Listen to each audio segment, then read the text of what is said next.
I want to bring games into teaching. Like, we can take these really scary subjects like organic chemistry and turn them into something fun and hide the learning, right? When you play a new game, you don't necessarily, now you don't get the manual, so you have to figure out how to play the game by playing the game.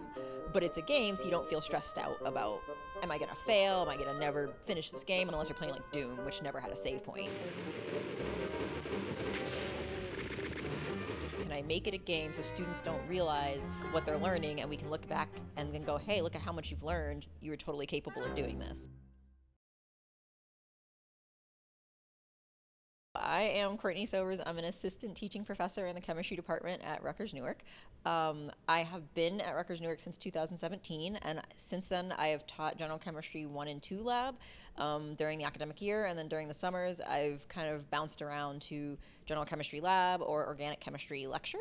We assume grades are ubiquitous, that they just exist, they've been around for forever, and they haven't. And we know that certain populations need grades more than others. So if you're at an Ivy League school, how much do you really need an A in a class versus a B in the class? Versus if you're at a community college or something that's considered a lower tier, quote unquote, school, that A may become, make or break for going into med school or dental school or occupational therapy, whatever postgraduate plans you may have. The way I set it up is that we use these labs, and they have calculations in them, but they also have open-ended questions. And we had the students pick up at-home lab kits. We had 320, I think at the time it was 330 students, pick up these lab kits from campus so they could do experiments at home. And when they answer the questions, instead of getting, this is how many points your answer is worth, we give them full credit just to acknowledge they submitted something, and then they get feedback, either saying, great job, you answered the question by talking about XYZ, or almost, you can do a little bit better, consider these things that you didn't include in your answer. In each lab, there was one question they had to answer within 48 hours, and the TA would give feedback on that one question. So that way they had something to build off of if they hadn't done the rest of the lab or before we got to the next lab. And then they had to get the rest of the questions answered by the end of the week, and then the TA would go in and give feedback on that. And then at any point after they got feedback, they could go back in and re-edit their answer. They had grade reflections where they had to assign themselves a grade right before spring break. And then, so that gave me a chance to say, where do you think you are? And I can tell them where I thought they were. And then we did it again at the end. I did a lot of conversations around what is in a grade. Do you think grades accurately reflect your effort and your learning? I gave them resources every week to links that people had done ungrading, so they knew it was a real thing and not just something I was making up because I could. And my TAs kind of got brought into it by surprise. They did not know. Hi, my name is Beijia Chen. I'm a second-year graduate student from chemistry in Rutgers University. My focus on my research is basically on polymers. So I'm doing conjugated polymer networks using borons and other Lewis acids, Lewis base pairs to construct a very interesting polymer network that has some very interesting fluorescence behaviors and mechanical properties as well. For the ungrading part of the chemistry lab, so I think the students may have less pressure in getting the answers correct, but actually they can focus more on understanding the chemistry, the theories, and how to do the experiment, how to design this experiment themselves. Yeah, so I think that's a huge improvement for the students. Hi, my name is Stephanie Seda. I'm majoring in psychology and doing a second concentration in pre-health, and I'm hoping to go to med school. For ungrading, personally for myself, I am very strict as to, I want to know what I got, only because if I don't get a certain grade, then my future plans might get interrupted, because then maybe I'll have to retake it and stuff like that. So it kind of makes me anxious. So knowing that the ungrading system wasn't grading me on perfection, it helped me relieve some of that stress. But other than that, like I said, I'm very keen on trying to get those grades to a certain point.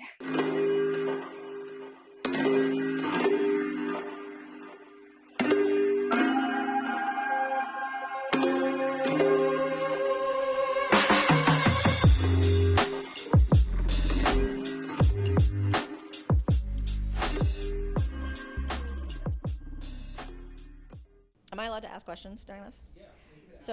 So I would kind of pose the question to both of you, because I think I talked more about it with the TAs, because I was like, your entire role is going to shift. Yeah. but then I know I try to talk about with students and give you references, but I also know that was, I can tell based on the grading I'm doing right now, that did not go the way I anticipated. So can I start with you on like what's your understanding of what ungrading is based on the class? So yeah. So also while we're grading there are like short answer questions, we give feedbacks. So we anticipate the students to take our feedbacks and kind of to edit their answers along the way. Well, some students may think that the feedback is there and also the grade is there and that the question is done. But other students may actually do take the feedbacks quite seriously and try to elevate their answers along the way. So it's, yeah, I think maybe some of students may like be a little bit confused about this ungrading thing.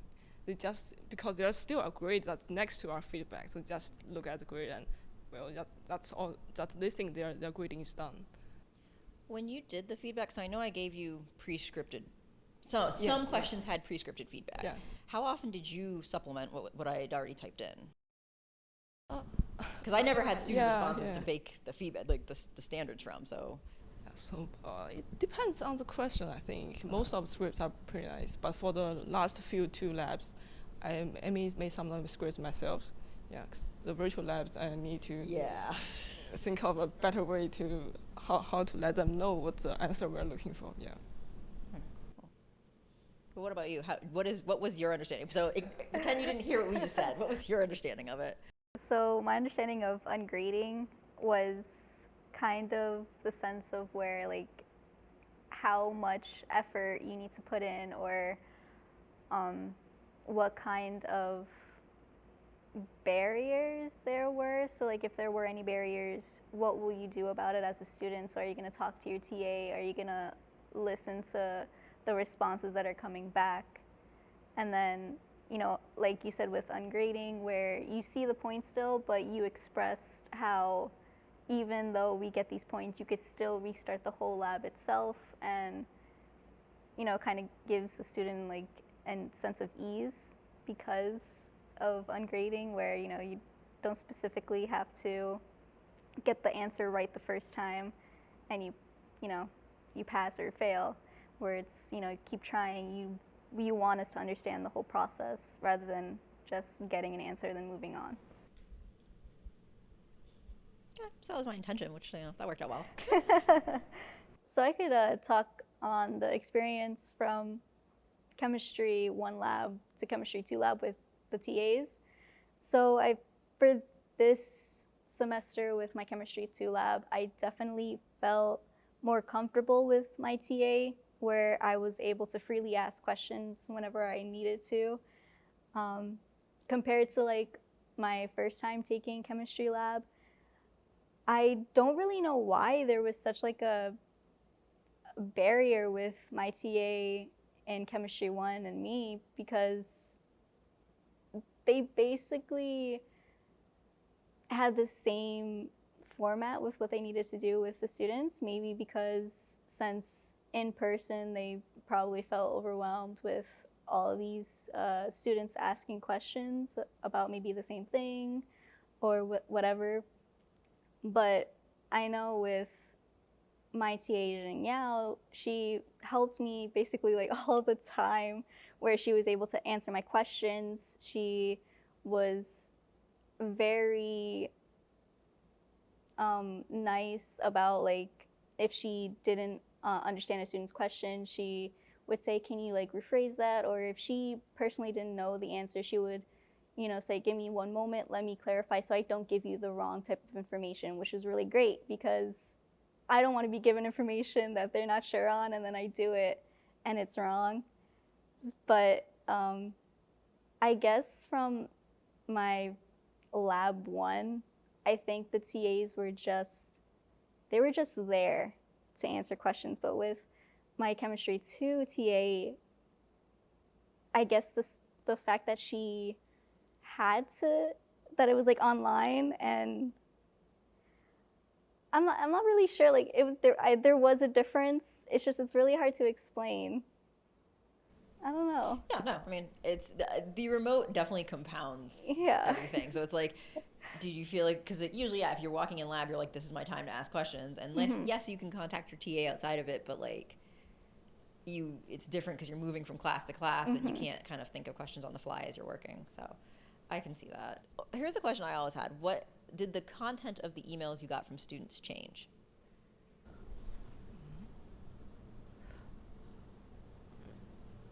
Right now, the emails I'm getting is only on, can you reopen this lab for me? It's over deadline. Can you check this? He just edited his answer. He want me to change the feedbacks of that. So if we are doing in person, I will never get this kind of email, right? So also because I think during the in-person labs, I can answer their question right on their working bench. So if they have any questions on the procedure, on their conduct of experiments design, they can just ask me right away. Yeah. See, from that, I think that's where the disconnect was in my Chemistry 1 lab, because in Chemistry 1, when we were in person, the TAs were just there to answer questions where they didn't actually go through the procedure with us. Or if they did, it was like 5 minutes. They say, here's the procedure paper, do the step-by-step, and get it done. But then like with Chemistry 2, where it's online, the TA was willing to go through the whole process, and if there was questions in the middle, it would be able to answer everyone's question rather than just like them going individually to each person, having to answer the same question over and over, and stuff like that. There's a lot of other factors at play there. Yeah. Beja, what do you think? How did you feel about the asynchronous-ish? Because it was ish. Yes. Sounds good. Yeah. I think it probably depends on the student themselves. So some students may be more devoted during our live session.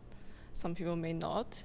But of course, there's like one advantage for this asynchronous one is that if you're missing the lab of maybe some your personal issues with there, or like internet connection issues there, then you can take the lab definitely afterwards. Yeah, so if you're missing the labs in person, then you're basically missing the lab. They had to drop the lab basically for our past semesters, right? Yeah, so that's one definitely huge advantage for them. But for if other students they're not devoted to the class, they maybe like they kind of they can get away with these asynchronous ones. Yeah. How about you? I totally agree. Yeah. Because if you're in person, you have to show up to that lab, and if you miss it, that's it. That's like your one shot to complete it, to go through it, and to be able to answer the questions. But if you're online, even if you do miss the lab for whatever reason, there are some recordings, you have the procedure, the professor, you were able to give us your point of view on the lecture for certain things, like for kinesthetics, you were able to give us short video, and then we also had the breakout rooms with our TA who would either show us the video again, go through it themselves, and then go through the whole process. So it's like you always had resources to go back to, so there was no excuse to not be able to complete the lab in general. Yeah, in lab, there is no do it later. Because that is a safety thing, and I do not like EHS on top of me. Beja, Stephanie, thank you so much. Dr. Sobers for innovating and everything. Yeah, okay. Watching a flaming dumpster truck go run into a wall. So, with the TAs, I hope that they feel that they're doing more as teachers, because it's hard to form that relationship with a student when you know I have to evaluate your work and I'm trying to be objective, and if we're too close, I may be more lenient on how I evaluate you because I like you and not based on the quality of your work. And that's not fair to the other students who maybe didn't know that they should talk to me as much as you do, or they have a personality trait where they're very shy or introverted, or they're on the autism spectrum, or something that may impact how they interact with the world, and by default the TA. And so I hope that allows the TAs to really feel like they're teaching and they can share an enthusiasm for the subject with students and hopefully not overwork them. As far as the student, what I would like them to hear is that they always felt hope in the course. I pursued a master's in psych at one point, and I remember one of the first classes I took, they said, in that first meeting, you do a lot of paperwork, but the one thing you should always do before your client walks out is give them a little bit of hope. And so with chemistry, and especially Gen Chem and organic chemistry, where there's just fear built in, it's the make or break of whatever, to give students a place where there's hope is really what I was aiming for when I started it.